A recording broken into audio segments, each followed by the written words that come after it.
Hey everyone, this is Rachel Mooney. This is Cindy. This is Maggie. And this is Andrea, and you're listening to Real Her Talk, Houses, Heels, and Real Estate Deals. Okay, so you have had two VAs for a while, which is a virtual assistant. Yeah. They've done a great job. So what are you working on right now? Right now, I'm working on actually bringing in to just in-house people, like actually in my office people, versus virtual, which is not a bad thing. They've been amazing. So much so that I'm like making sure that I find them each a good, place to call home real estate team-wise. So because they are very, very good. And I think for the correct season and person, they're perfect. Yeah. But for us, it's getting to the point where the two things that I need the most can also do the tasks that they're doing. And it would make both of those positions more of a full time. And so, so I'm looking for two people at the moment. That's what I'm doing. You look so cute. Hi. So, Come on in. Thank you. So tell us about how the job roles expanded, where you started, all the things. So originally, basically, I mean, if you've ever been around, and I think anybody has talked about this in any industry, but in our industry, we talk a lot about the 80-20 rule, about how, there's a set of tasks, which is our 20%, that if we focus on those things, they're going to produce 80% of the results. Mm-hmm. But if you focus on 80% of the lower level tasks, or not lower level, but the non-producing tasks, then you're not going to get anywhere. You're going to be stuck doing things that you shouldn't be doing, and your production's going to be less, or your how you do will be less. So Joe and I have been, it's funny, we've both found ourselves very frustrated within our roles, which is not normal, because we do love what we do and we enjoy what we do. And we just kind of one day sat down and we've realized we are both so we're so stretched thin. And also our Sarah, who kind of came into our organization as potentially something with finance in our lending company, but she is so talented and has created a path for herself within our team that, she is also stretched thin. So we're all stretched very thin. I wish that was the same for, my body weight. But, so the more we talked, the things that were stressing us are things literally that sadly are not our 20%. And I've been, my marketing side of things, like my agent Brittany's been so awesome in helping me. But I had a conversation with her the other day because she's getting busy. It's her second year.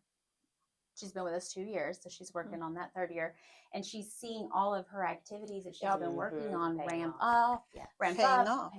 Yes. And she even said, "I'm so glad when I met you that you told me to give it 2 years, because now I'm watching that actually become reality." And I told her the other day, I don't want you having to focus on tasks that are not going to make you the money that you need to make, when you can focus on your 20%. And what you get for doing marketing for us is not gonna compare. So, and she understood completely, and she agrees. And I think that's my goal this year for even my team as a whole. Like on my coaching call yesterday, the word clarity kept coming up. And I think knowing where you're going, what you're doing with your, as a team. And for us, it's how can we continue to give our agents the leverage that they need to have them just focus on those 20%.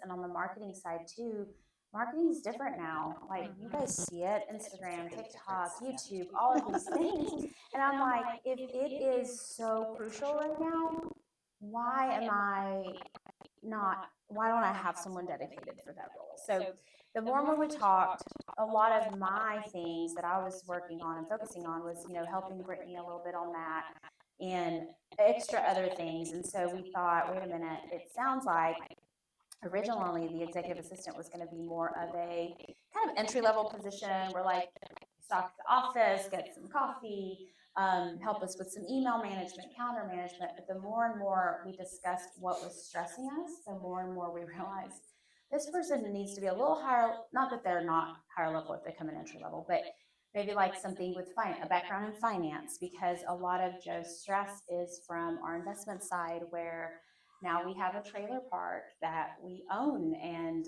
our agents actually bought into it with shares that we did but we have, he's like, well, no wonder I'm stressed out. We own however many doors, and our goal is to flip 40 homes, and we're on like 7 or 8 right now. So there is a lot happening. And so this person would take on a lot of those responsibilities. And that's a lot. I mean, you're taking on project management of the mobile home park. You're making sure insurance is paid or the utilities are paid and things like that on these flips, because when you buy a flip, you have to turn on the utilities and pay the utilities and have homeowners insurance and all of those things. And so little things that, could potentially be big things if they're not done. And unfortunately, when you're so busy, but with Joe as well, like he's not able to run in the things he needs to run in and produce those 40 flips if he's working on the tasks that he shouldn't be. So kind of switched a little bit, got several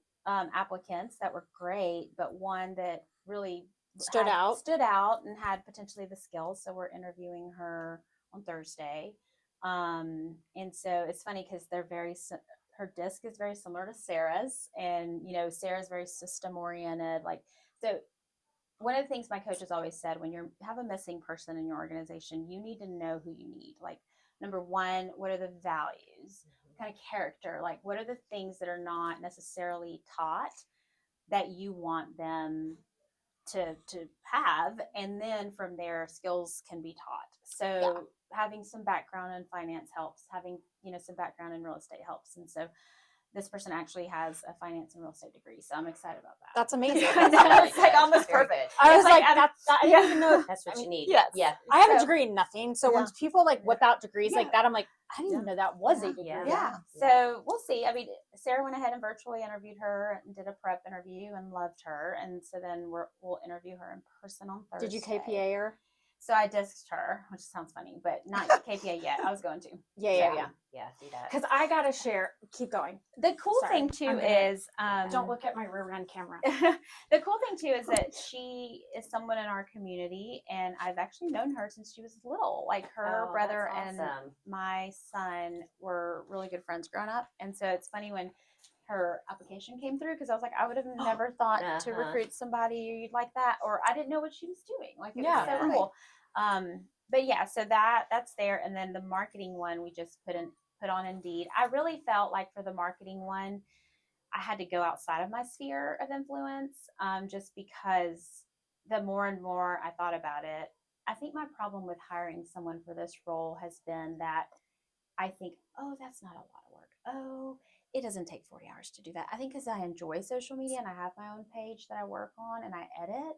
And so I think, oh, we can kind of do that part-time. We can kind of do that. Yes. But the more and more I think about it, I'm like, no, this is a full-time role, because companies are hiring people to do this. And if I'm a multi-million-dollar company, why am I not hiring someone that is dedicated to this? And our platforms, I mean, we've got Instagram, Facebook, we've got a YouTube channel. So like she would be doing the research, or he or she would be doing the research and writing the script, helping me with all of that. So it is, once I kind of sat down and wrote down the tasks, because even when my coach made me do that, I was kind of like, this doesn't seem like a lot. This doesn't seem like a lot. And then I thought, this is a lot. It's a lot. Because the research on it is a big part of it. It is. What's trending. It's not fast. It's not fast. No. And that's exactly right. You have events. Then you have where I need open house flyers. I need door knocking flyers. I need my listing presentation for this next listing. I mean, you have a working team that needs stuff too in real time for what they're doing. And so it's a combination of all that, 100% for the size of your team and what you're doing. Yeah. Well, and I think too, like it's looking future too, like what's real estate going to look like in the future. And, my coach has really challenged me to really think on that and sit on that. And and it is turning more and more of a skills industry. And I think that in order to stand up, I would challenge and say that it's not more and more. It is. It is a skill. Yes. Yeah. And I Yes. think Yeah, it's you have only to show going to that. get even more. And Yeah. even Joe is like, I would love for the barrier of entry to be higher or more difficult because, you know, like it's easier to be a real estate agent than a cosmetologist. Like, and nothing against cosmetologists. My sister-in-law is one, but you know, To get the to license. to just cut get someone's yeah. hair is hard. It's harder than to play around with people's money. Like not Mhm. play around, but you know. And I think I've become very frustrated, unfortunately, and I don't like talking bad about agents. I almost never do, but I've dealt the last 2 weekends. I've dealt with just frustrations with a first-time home buyer. I had a seller's agent, and unfortunately, after he said one thing, I realized he was new, and I did check to see his license, and he was. But he lost a potential contract with me because he would not accept my lender. He wanted me to go to an in-house bank with this little first-time home buyer. And I was like, my lender, out of my 160 deals my team has closed several for me. Yeah. He almost closes all of my buyers. And not only that, like we've already talked to the investor. It's a mobile home. So he's already talked to the investor, like it's going to close and I can close you in 3 weeks. Yeah. And y'all, I went back and forth with him for 2 days straight. And in the end, I had to step away because he eventually said that he wanted us to have 2 loans and one as a backup. And I said, that's mortgage fraud. I can't have my buyer sign 2 Contracts? thingies. Yeah, thingies. Look at me saying that. But yes, It's a technical term. Thingies. It works for everything. I'm like, how can I have? He literally said that. He said he would only feel comfortable if we had a backup lender. And yeah, and I was like, that's not a thing. I offered him cash on the property because he told me that his person would take a low cash offer. So I was like, okay, well, I'm an investor. I talked to Chris about it. I said, what if I buy it for cash and my buyer buys it from me? Yeah. And he's like, oh, totally. Well, not me, but Yeah. my investor, Your company. Mhm. my company. He's like, oh yeah, we can make that work because I knew that the mobile home was going to be financed. It was apparently they had a contract fallout because the lender wasn't able to finance the mobile home, but what he didn't understand was that this was an investor that works through the brokerage with our lender, and so they already knew everything. We had described with detail. This wasn't a bank. We even Yeah. looked No. under, like Joe and I Yeah. went and looked underneath this mobile home, like it was Right. going to close. Yeah. Yeah. And so to the point where we offered him cash. They said that was too low and countered at $10,000 less than list. And I was like, that's not how Yeah. cash offers work. Yeah. And so and then this weekend, same buyer, I put in a showing request and almost 12 hours later have Nothing. not heard from nobody. So I've had Holly, a couple of those. And I'm just like, do you want to sell your home or not? And Yeah. it's just so frustrating. Again, I'm like, I don't ever talk badly about agents. That's like my number one rule not to, but I'm like so frustrated with just the level of incompetency, but I don't even think that's right now. so much even the barrier of entry because there's incompetent attorneys, Mhm. right? Like Mhm. there's people that yes. Because I mean, we all had the same barrier. of Yeah. entry. Right. We all Yeah. turned out okay. Yeah. I swear this goes back to like the questions we would ask if we were hiring an agent Yes. because Holly just had this experience when she was a guest a couple of episodes ago. She called me and she was so frustrated. She has a $5 million cash buyer listing by an agent who sells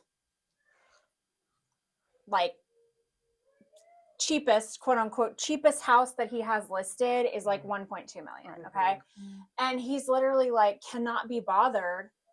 He has to be at all showings. And Holly gave him 2 options and he's like, that doesn't work for me. And she's like, I have a cash buyer and this is when they said they are willing Yeah. and they have 5 million in cash. I go on their schedule and you're telling me as the agent, this doesn't work for your schedule. And then he's like, well, okay, back and forth. And then finally her buyers were like, we're done. He's Yeah, going to be find this something difficult else. Yeah. to work with. I don't want to deal with it. Yeah. So that homeowner has no idea Mm-mm. No. that agent's his conflict His schedule is his messing schedule up showings. didn't line up, and so they missed out on a $5 million buyer. And that's my question too with this one, because like he didn't want to tie it up. It had just come back on the market because they had to do some repairs. And so he's like, well, I don't want to tie it up and then it not close and something happen. And so I was like, okay, Well, are you never going to so go under then contract are you never again? going to go? So then he, Like, Yeah. then, I'm I mean, sorry. it's- I'm just keeping then my he- mouth shut here. then he- And I'm just then thinking, he said, well, we would take it if I've already told him my buyer's 21 and she's a first time home buyer. And yes, my earnest money was a little lower, but come on, if you're in the market right now, no one's earnest money is 1% of list price. I mean, not totally 1%. I mean, some, but he wanted me to put down, my buyer to put down hard earnest money. Which is just not a thing anyways. Earnest money by definition is It's refundable. hard money is when you don't have to have earnest money, you just put hard money. Right. Yes, Yeah. yes. And so, but Plus his in little a car. conversation, he's like, you need to get an inspection. And I'm like, okay. So I was like, so you want my 21-year-old first time home buyer to put down, more than double the earnest money we offered, hard, no due diligence, because you're protecting your customer. You kept calling him a customer. And I'm like, I'm not going to let her do that. Well, that, and then it's not up to him. So, like, He still has to present everything to the seller. And that was my other thing. That is, Yeah, he's you sitting still here, have I'm to going, present. here's the problem. I'm like, did you present it? The actual owner is Yeah. not having any. Well, then you can ask for you can have his owner sign a rejection Yeah. form I if was you so don't think that he frustrated by the actually, end. yeah. And Well, it's that- still on the market, guys. Yeah, Almost 2 weeks later. Yeah. yeah. He could be closed in a week. and he didn't call you back. Mhm. I called him. I Listen, told him I- we would be moving on. Yeah, I had one on Saturday. I think no, Sunday. I showed on Sunday, and my buyer's interested in a condo in Midtown. The agent still has not called me back. Still, I have called, texted, emailed, like multiple times. And he and I are going to talk today at 3:30 once we're done with this about. Okay, what are we, like? There's 14 others in this unit in this building for sale. Right. Do you want to try to look at something else because we're getting zero response? Yeah, It's been so- on the market for 100 and some days. Oh, dear Lord. So, yeah, so let's start with questions I would ask if I was hiring a real estate agent. What is your follow-up system? Yeah. Not what is your, like, oh, well, I return phone calls. Right. No. What's the process of following up a phone call?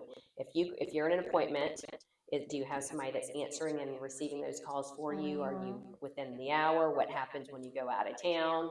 What happens if there's a family emergency? Like, what is your What's the full-on expectation? plan? Yes. Yeah, what can I expect? Yeah, because I think that's the problem. And that's what I'm saying. I'm like, I don't like talking bad about people.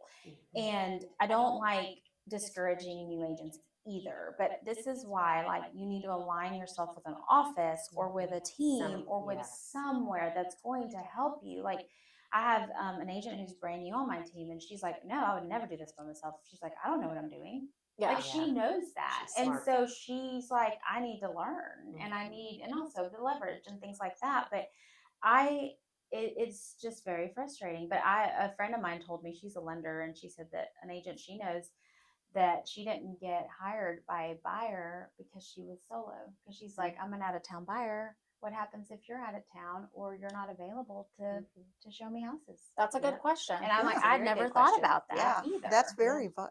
Yeah. question. And I didn't. And you have the right to go out of town. You Yeah. also Yes. need to have a plan, Mm-hmm. like have a friend, have a partner, have somebody that Yeah.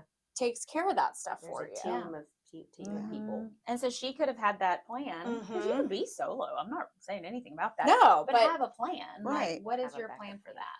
yeah. Like yesterday, I had someone reach out because of one of my YouTube episodes from California, and they gave me like a week long of when they're going to be in Tennessee, so they can come to Georgia, and half of that week I'm gonna be on spring break with my kids. But guess what? I said, well, I have a whole team of agents, so That's right. at any point, you pick what day's best Yeah. because I'll make it work. Yeah. Either you get me or you'll get one of my And agents. That's right. that's what we're in the business to. Yeah. It's not like, I mean, I'm at your, within certain reasons, Mhm. I will pick up the phone call. Mhm. And it's not just you. I will pick up a phone or I will text and tell them what I'm doing Yeah. and when Mhm. I can call them back. Yeah. And if they say, oh, it's urgent, I go, well, would you like to talk to my processor? Yeah. Would you like to talk Mhm. to another teammate? Mhm. Yeah. I picked up my first 2 buyers for my YouTube channel. Yay! I almost sent Oh you a my text message gosh. last week because it's Yay! been a I'm hot so minute. I'm It's so been a hot excited minute, for you. and I finally got my I first don't 2. know your YouTube channels. So My Yeah. YouTube channel Yeah. is all market updates and stats. I'll get it and then I can talk to you about it. Yeah. yes, yes. Theirs is like what Living. you Mine's should living in know, Forsyth County. living in different areas. Yeah. Oh, And maybe I need Hers is So I've gotten 4 leads, Mhm. and unfortunately, one ghosted me. One bought not in my area and already had like an agent in that area, so I couldn't do a referral. And then I had another one who decided to buy in North Carolina. So I did send her to an Oh, agent, but I don't know yeah. that they've reached out. Yeah. So I'm hoping this one. Yes. yes, this is This going to be my is- first this is closing. it. But Yeah. I mean, it's hard to It's get hard. the channel up and running. Like Yeah. I knew it was a long game, so I'm Yeah. like, I know it's a long game. Like I'm in it for the long game. Mhm. Again, it's knowing like when you're able to do it. Like I have. It is a long plan for me, at least Yeah. 3-year plan for Yeah. me. Yeah. So, Consistent. and I mean, consistent that. 3 years. Yes. Yeah. Yeah. It's consistency. Yeah. By the way, most of the lenders are they are licensed in multiple states and really good at it. I mean, some of them are licensed in California, Montana. There's a lot of deals going on in Montana, Montana, yeah. just in case. Mhm. That's good to Yeah, know. That's good to know. Yeah. They do come from all over. Like Mhm. Yeah. the guy that we terminated yesterday, one of them came from the YouTube channel. He's Mhm. from Las Vegas, Oh. and he's buying investment property. Well, it's not. It's an investment property for him, but his mother-in-law lives here, and Okay. he wants to put his mother-in-law in it. Oh, that's It nice. is Yeah. wild Yeah. the amount of people that look on YouTube. Yeah, It's- and yeah. It's I was looking at something earlier, and it was like how much time people spend on any like of the social media channel or platforms, and YouTube is consistently number 1. It is. Yeah. It's consistent, and you got to think too is Google loves the things it owns, and it owns YouTube. Mhm. Well, and that is the thing, going back to my job person, Yes. is like, that's where people are looking now. Like, people don't even look at TV anymore. They're No. looking at, Probably the oldest platform too. It is. It's a long. So like I trust me, if I come in, say I'm watching or something, probably even if I said I was watching TikTok, somebody quietly call 911. I had a stroke. I do watch TikTok. But I watch YouTube because it just, I know, but you're more sophisticated. I don't think that's the word you'd use for TikTok, but yeah. No, I meant in the whole. No, but you media. like YouTube. Yeah, it's fine. YouTube's fine. I don't really watch a whole lot of anything, if you want to know Yeah. the truth, sadly. we got a referral from a real estate agent, not even in Georgia, but apparently she makes YouTube videos about the buying process and gets leads and then just Passes refer them them. out. That's great. Yeah. I was Yeah. like, wow, that's a really, Mhm. really good. Well, I could talk about how to get ready for Mhm. buying a home. Yeah. Yeah. It's I a do it real- every day. Mhm. Y'all should interview her for your YouTube There channel. you go. Sadly and unfortunately are a couple words sometimes we use. Yes. But Yes. I think too with the media, like it's ever changing. So algorithm on Instagram's ever changing. Like again, I don't have the time.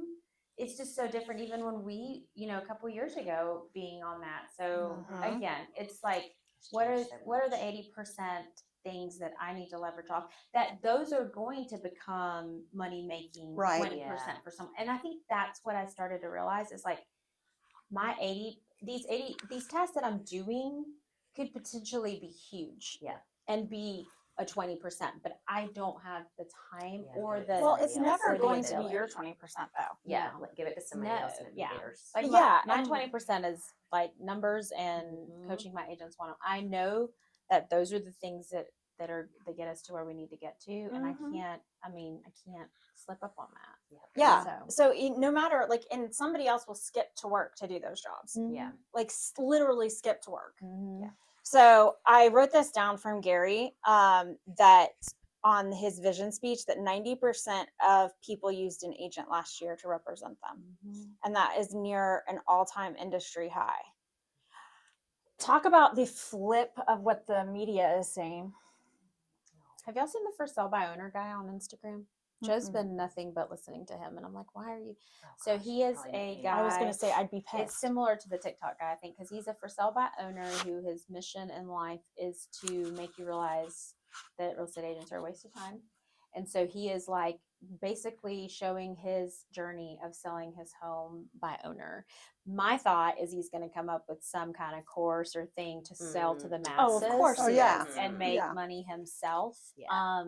But that's what we were talking about today in our team meeting, was just leveling up as agents. And we're so quick to discount ourselves. We're so quick to like bring our, what our value is or whatever. We have so much value. We'll stand on that, be confident in that.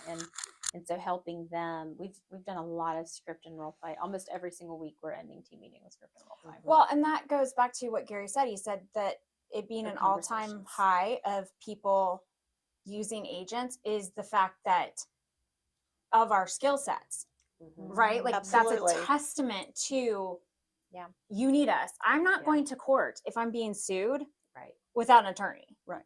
Is it possible? Sure. Look at, oh my God. Did anybody watch the Dateline with Lori Vallow getting interviewed? Oh girl, that lady is cuckoo. Do you know who she I know is? the name. Yeah, you do. She's the one who they called her the angel of death, something like that. But she killed her kids to marry the guy who's the Oh. nut. I just saw that like pop up the other day. Yes. Okay. And she married that that, and name. then like they killed her husband, killed his wife, killed her kids, and then suddenly her brother, who was the one actually like running around executing most all these people, he dies mysteriously. And then And they interviewed her? yeah, from jail. Yeah.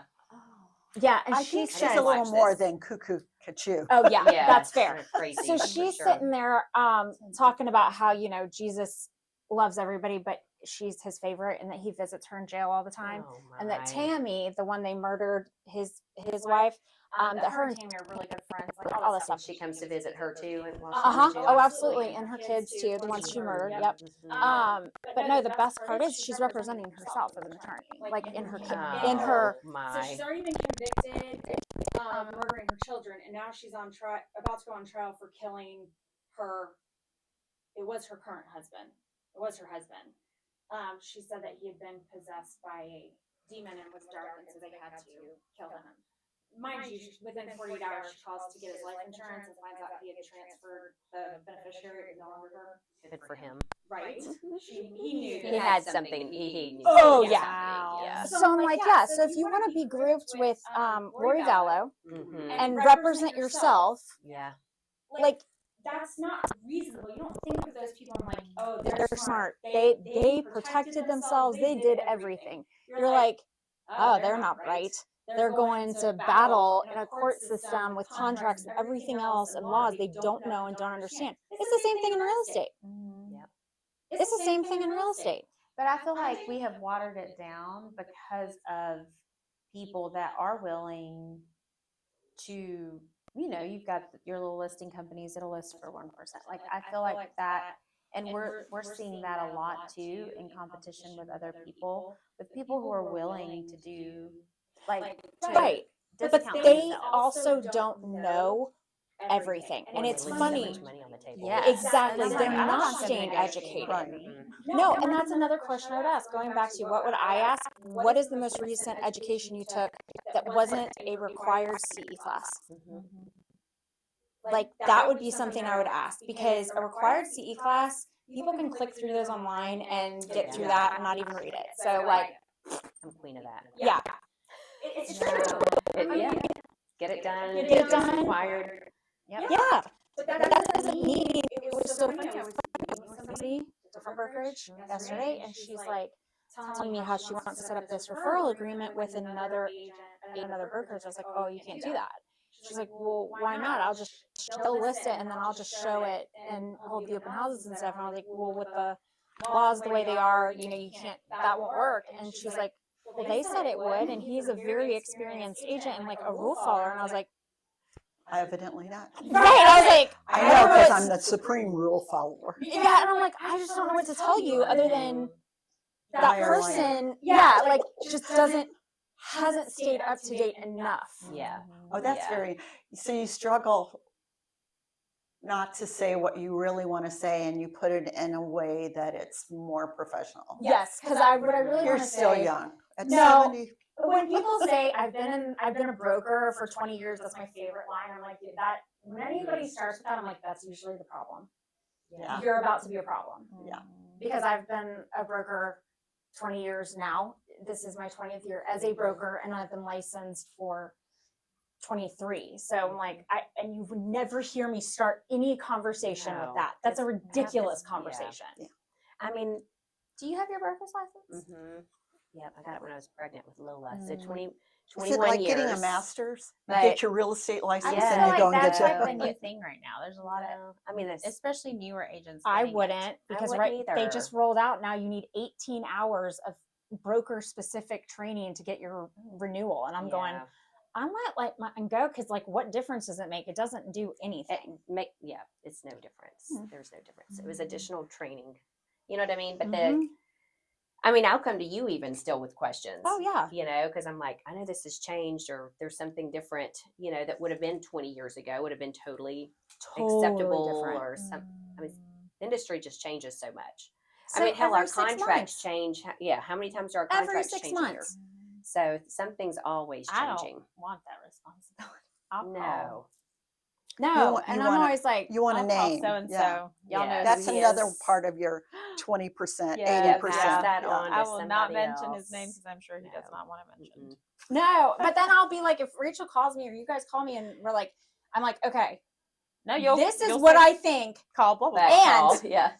We're gonna phone a friend too, because like I even want to bounce some things Yeah, up. I'm like, Every situation is so different, and I mean, the industry in general is just completely different. Well, and if you're a real estate agent in production and you're a broker, which one are you doing better and which one are you making sure? You know what I'm saying? Yeah. Like if I'm in production, I'm in production. Am I Mhm. staying to make sure that I'm relevant on the broker side? Like that's a lot of pressure.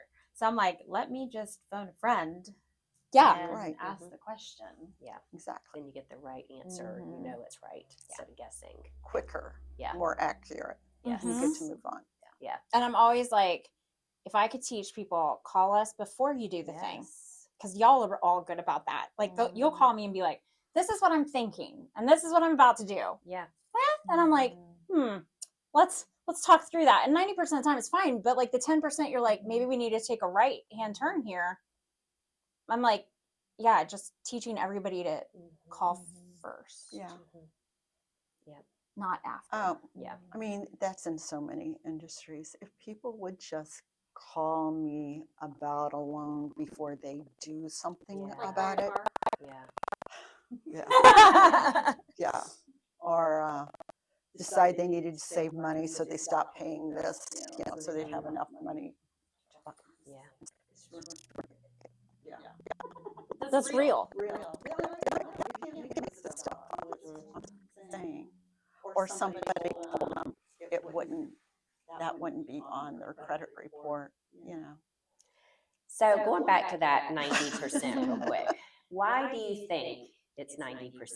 Like, Oh. let's talk about that. Like, That's what's what I. changed in the world? I do think that is more people, especially with higher prices, lower prices, higher interest rates, are realizing it's above their pay grade. And I really do. The only reason you get 90% of people now buying into it is they've either had a bad experience or now they're more educated about, especially if you had a bad experience, then that person that's helping you is worth every dime that they are making because this is all the stuff they're doing. I think COVID was a big aha moment in the fact that so many people wanted to see so many things and the interest rates were going down and you needed somebody who was savvy and somebody who could get you in the house to see it. And like, if it was me, then I'd want somebody taking care of my house and doing all of that when I was trying to sell it because Could you imagine That's back what- then yeah. having to take all those phone calls for showings? Oh my Yeah. God. That's what I was thinking is I wonder if it's inventory driven. So COVID and beyond, the inventory supply's been so low that a lot of stuff that we get under contract is off market properties. Right? It's coming from circle prospecting or who do you know or other agents in our office that are telling us about properties before they hit. Like I think that the consumer, if they were going to play in that space with very little inventory, they needed to get to somebody that could get them to the inventory. Because by the time it hit the market, it had multiple offers within just a few hours, right? Is So I that think 90% include both buyers, sellers? Okay. Yeah. It's In not 2024. Yeah. Yep. So I think they just kind of got, and not to mention the liability aspect of it now, right? So many people are sue happy and they're going to sue you for everything. And when you sell a home, whether you mean to or not to disclose something, you're held liable to that. And so there's a huge risk there as a somebody doing it on their own without having the shield of a broker. So Yeah, I mean the stat just consistently going up over the past, I think he showed probably the past 7-8 years on that slide. yeah, And it was like every year it was going up, up, up, and up. And like I said, it's like a complete 180 from the media. And I genuinely believe it is because the landscape of the housing industry changes so quickly. There's a process for people to adopt ideas no matter what, right? Like, no, that doesn't apply at all. Then it's like, okay, acceptance, but for other people. Like, and we see that a lot. Like, okay, that's true for everybody else, like the pricing and everything. That's true for, but not my house. My house is different. Right. We've got this, and that. We've got this, and this. Then they like look for social proofing, but usually it's social proofing for to them, but it ends up being the opposite, right? Like proving whatever the idea is. Then there's finally acceptance on their end. Then they make it seem like it's their own idea. And that is how people process information.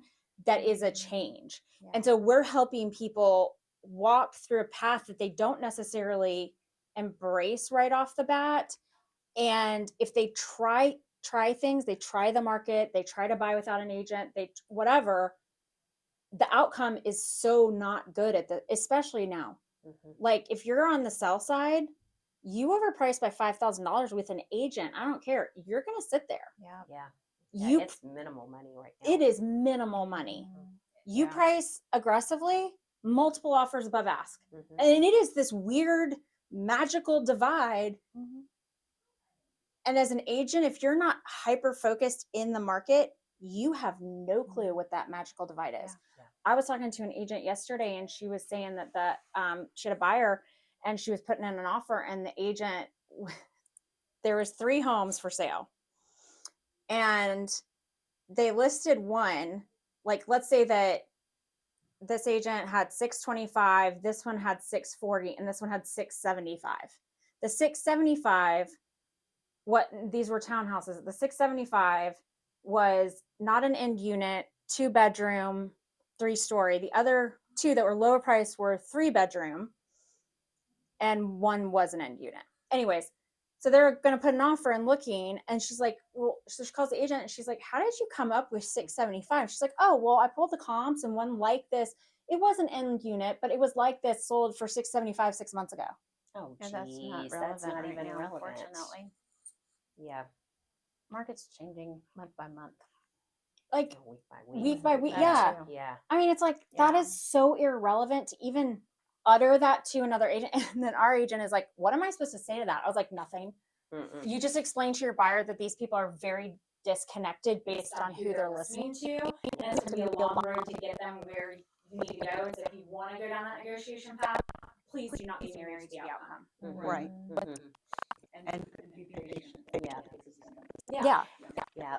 And just to skip over, I just had a moment, I had this aha moment this morning about because there's such a disconnect between agents and sellers right now, and then what a seller thinks the house is worth versus what it's truly worth and what the buyer is willing to pay for it. There's such a vast difference right now. Yes. And like you're saying, like even the overpricing as little as $5,000 is either going to make or break you.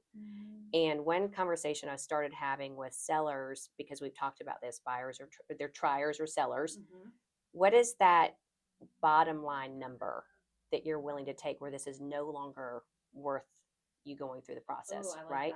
Because if you're listing at let's just say 750, and we overshoot that by $5,000 or whatever, because the market's going to tell us you're instantly going to have buyers coming in, no offers if you've priced it anywhere in the realm, right? But if you price it perfectly and under, you're going to have the buyers and the offers, so that you're going to know right away if you get the people in. But let's say we overshoot it and we have to start chasing the market down. What is that bottom number? Because if a seller now says, well, I'm not selling less than 720, and it's really probably going to be 699, I now as a listing agent have to say, okay, this is not going to be worth my time because I know we're probably going to chase this down. I just had this, and if I would have thought about having that conversation, that's like a conversation we had back in the day that we kind of forgot about. It's like, okay, what is the bottom number that this no longer makes sense for you? Like, let's tell me that number. Because if I'm going to have to come to you and go, we're going lower than that, I need to know now before I invest my money or my time and vice versa to getting the house on the market. Because that's where we're at now. Well, that's my question to my agents when they come and they have an appointment or they're talking to a seller or whatever. I'm like, what do they want to net? And they're like, oh, I didn't ask that question. I was like, well, that's the question. Know it. Yeah. That I'm is like, the question. Yeah, what do they you want gotta to, and know. that's my first question always is like, what do you want to net? Because then I know what's important to you, what your number is, and then based on comps and based on what we want to go to market with, I can figure out whether this is reasonable or not reasonable, whether I want to take this or not. Because if you're unreasonable and your net is nowhere near where it can be or should be, you know. But like we had a listing appointment with someone and she was like, oh, I'm using you, like, you know, she did everything to the house. She's got a family member who's an agent in another state, so like that was not, she knew like around about what an agent would cost and all of that. So, you know, she was prepared and everything. And so by the time I walked it was ready to roll. You know, she had painted, changed carpet, like she did exactly what she was supposed to do. I'm like, you were like the dream client. But even her, she was off by $50,000. Wow, that's under. a big gap. Under. Normally they're not. Yeah, normally they're it's over the the other 50. way. If she would have gone to market on her own, or if she would have gotten with an agent who just wanted the listing and she said, this is my number, and the agent would have been like, okay, sure, let's put it that number. I mean, So it would have gotten multiple offers. Yeah, it Right. probably Yeah. driven it back up. But would it have driven it 50 up in this market? I don't know. Or people would have realized like, this is you know what I'm saying? In a very desirable neighborhood. So, you know, being able to tell her like, we can push. I mean, even at our under, we're at around 50,000. So like, that was a really cool appointment to go on because it shows like, yeah, like this is what the market's saying. This is what we could list at.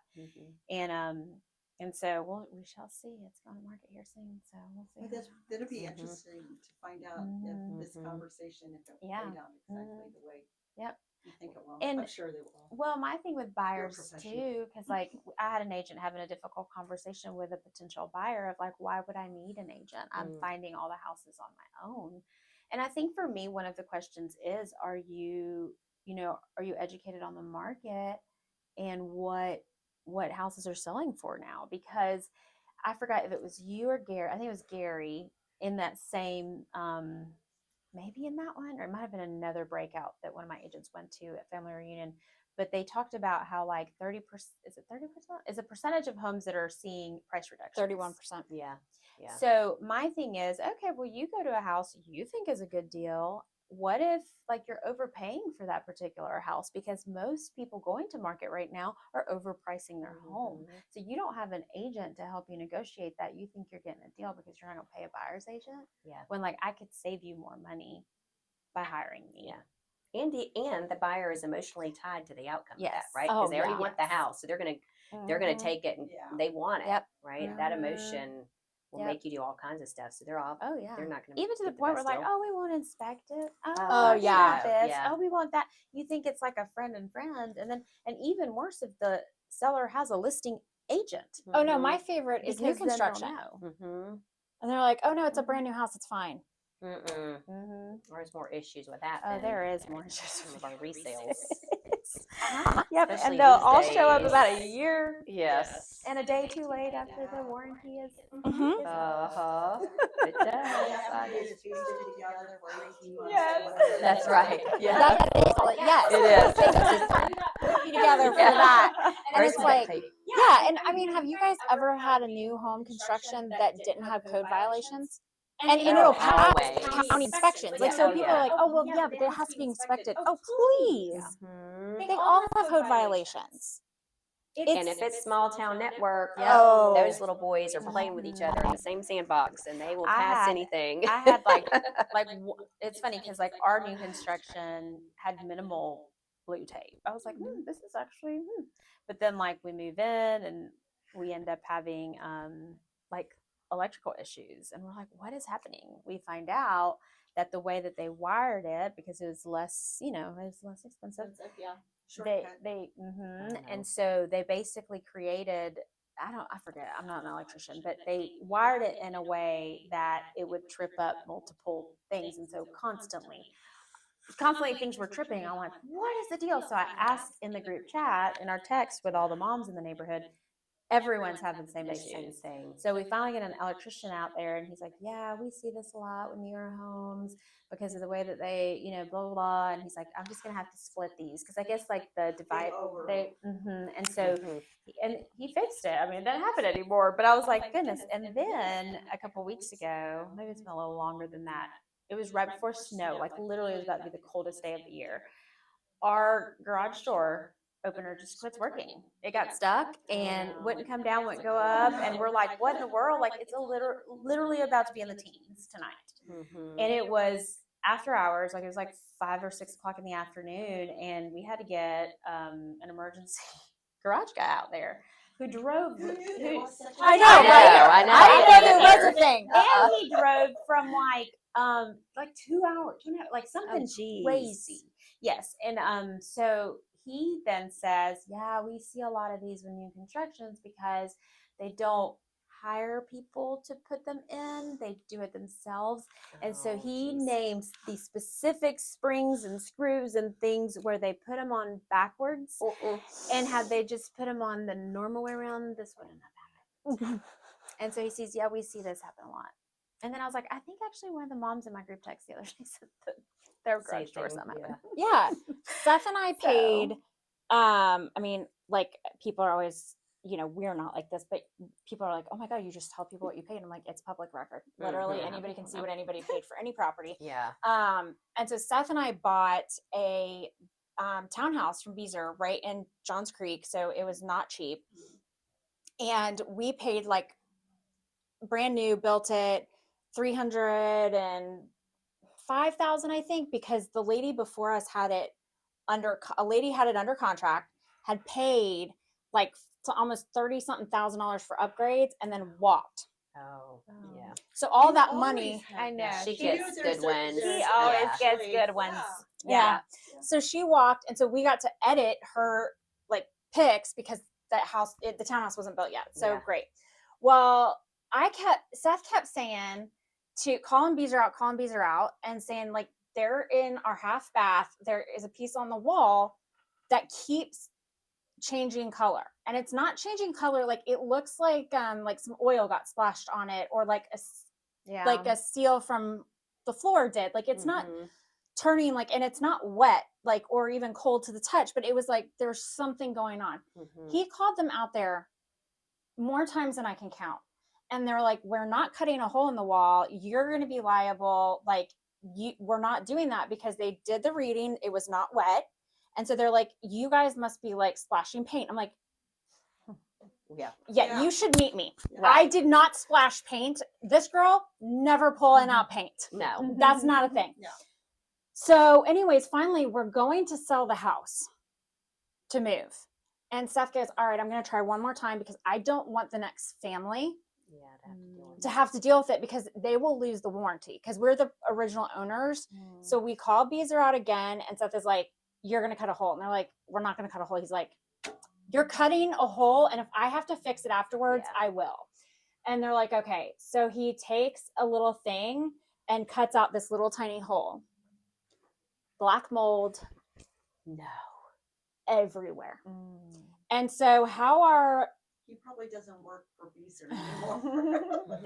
that guy was the first time we had gotten him. And what's funny is we knew him through a mutual person, and that's the only reason he finally agreed to cut the hole in the wall.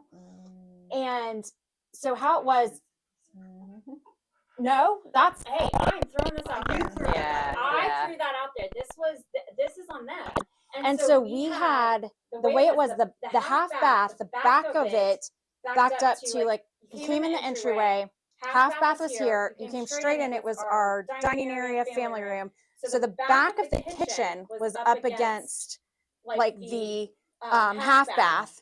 And then you went through a little hallway, and then that was where my pantry was, and then to the garage. So think of it like a T, Mhm. okay? That entire T was full of black. Wow. Absolutely full.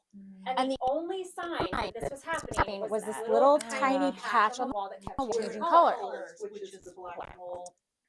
Eating Eating away away the the sheetrock. sheetrock. That's exactly right. You know what cost it? Mm-mm. This is great.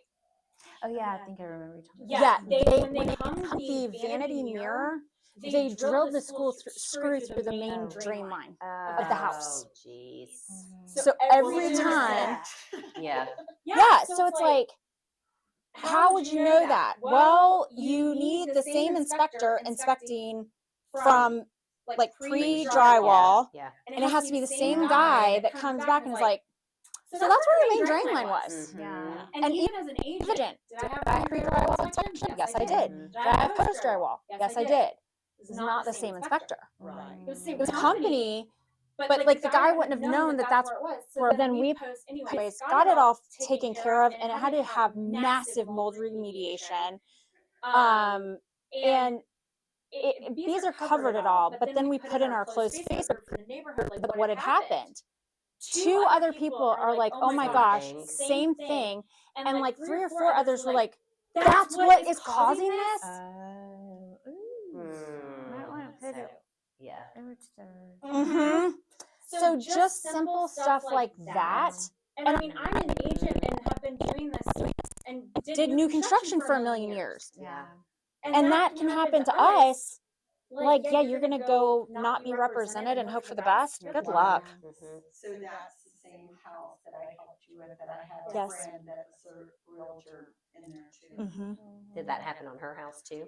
I don't know, I only knew about this now. Yeah, I was like, you should ask her. Call and ask. Yeah, there you go. You should say to Yes. Jane, like, have you checked behind your vanity mirror? Yeah. Yeah, I think maybe they moved, they had a house out in Southern California, but more in the desert area, and That's where they're at.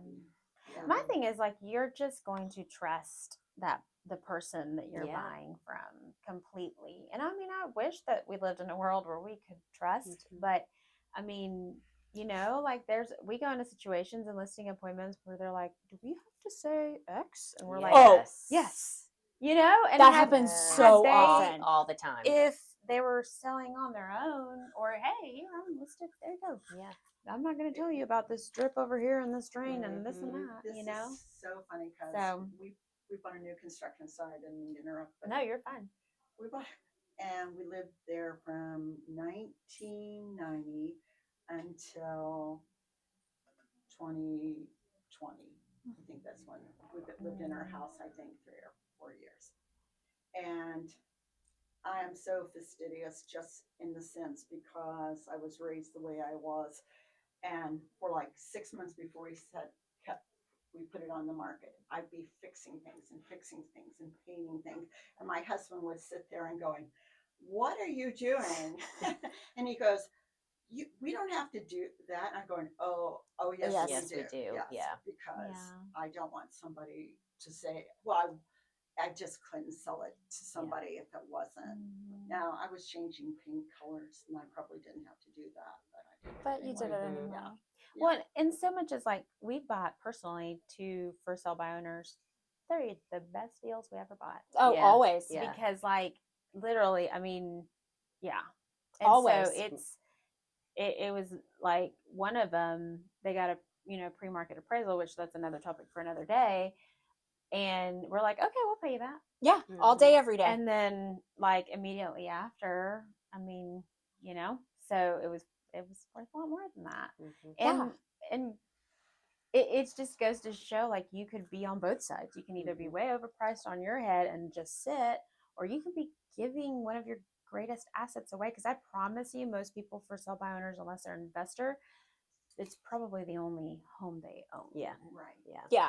Oh, 100%. Yeah. And you see with for sale by owners too, with that, is that it's the difference. Like if you go to buy a diamond on eBay or you go to Tiffany. And so if I throw the diamond, I go buy it from Tiffany, but then I try to resell it on eBay.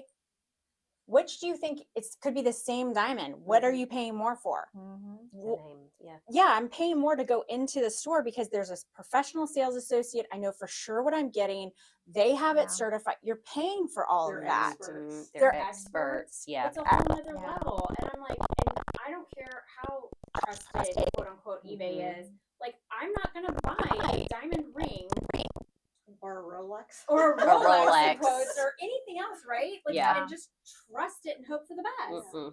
And I that's mean, for sale by owners. and thankfully, I think people are seeing that. And I don't know if that's education through social media. I don't know. I think it is It's, because you know, of 90% yeah. now. I mean, And it's a good something- number. and it's- Something's happening. That's a really good number. That's Yeah. an A in anybody. Right? And Yes. on any grade book. Yes. Any grade book, Yeah. that's an A. Something's. That's right. Which Yeah. now I don't know if this is with you too, but like the homes we're going into and the living rooms we're going into, these sellers, a lot of them are like not that they're educated or not educated, but they know. Like they are asking more Good questions. Yeah. They're Yeah. asking Oh, more exactly. information. Definitely. Like, Definitely. oh, I saw this on TikTok, like this and that. Like it is, again, when we talk about a skills market, it's getting to the point where you've got to be in it too and be listening to what the data says and things, because your people are just as informed as you are. Because even one of my agents, Brandon, he was saying, he's like, I remember back in the day, I could just go in and they'd be like, okay, no, like they want all the information, they want all the details. And I'm like, because information's at our fingertips. Like everyone's gonna, before they list a home now, everyone's gonna Google, everyone's Yep. gonna, go to Instagram, TikTok and search for themselves. Well, You know? and there's all these TV shows, if you want. Oh, bless. Yeah. I know, but at least they're going, oh, looky here. Yes. So then that person says, oh, maybe we should check for any mold. Mm-hmm. Yeah. No, And not that like that that happened to me, and that was Yeah. Yeah. All right, cool. The agent. I was the agent. And Like if Seth Seth hadn't been so passionate about the the next next family not having those. Oh yeah, you would have passed it on. Not knowing. Not knowing. Yeah. to lesson, hire an agent. hire an agent, Hire an and then agent. make sure as agents that you get the same inspector for pre-drywall and post-drywall. Yes. There you go. There's our aha takeaway today. Yes. And there's always an agent that you're gonna mess with and Yeah. and Yeah. work. We worked with a male agent before. I personally like working with female agents, but that's Mm-hmm. Just I don't make know. sure they know what they're doing and they're Yes. answering their phone. Yes. Mm-hmm. yes, That So you're shouldn't asking be the right questions. that shouldn't be the bare minimum standard, but it should be the first thing that you ask is what's the Yeah. communication system that they use. Yeah. Yeah. Or even when you ask, they may tell you. But if they're not following it, then that's probably not the Yeah. right person. Mhm. They always have an excuse. Yep. Mhm. Yep. And if you're a newer agent, You have align an, yourself with someone you have an that agent knows what they're doing. who is sitting in ICU with her mother, and she will instantly text, because I actually called, I forgot, and I called and I said, listen, I can say this faster than I can text. So, and she said, I'm still in ICU with my mom. And I said, okay, you're good. I'm just telling you what I'm doing Mm-hmm. for a Mhm. client. So Yeah. she's Yeah. the best. Yeah. No. I don't mean that anybody should have to do that, but that's where her heart Yeah, goes. And yeah. No, but if she wasn't and wanted to choose not to, which is okay too, she Probably could has have. a system. Yeah, she has a system of Communicated. somebody else covering for Yeah. her, because somebody that's that dedicated to making sure she's communicating isn't just hoping for the best. No, not throwing it against a wall and seeing if If it it sticks, Nope. yeah. It's not Nope. spaghetti. All right, you guys, thank you very much.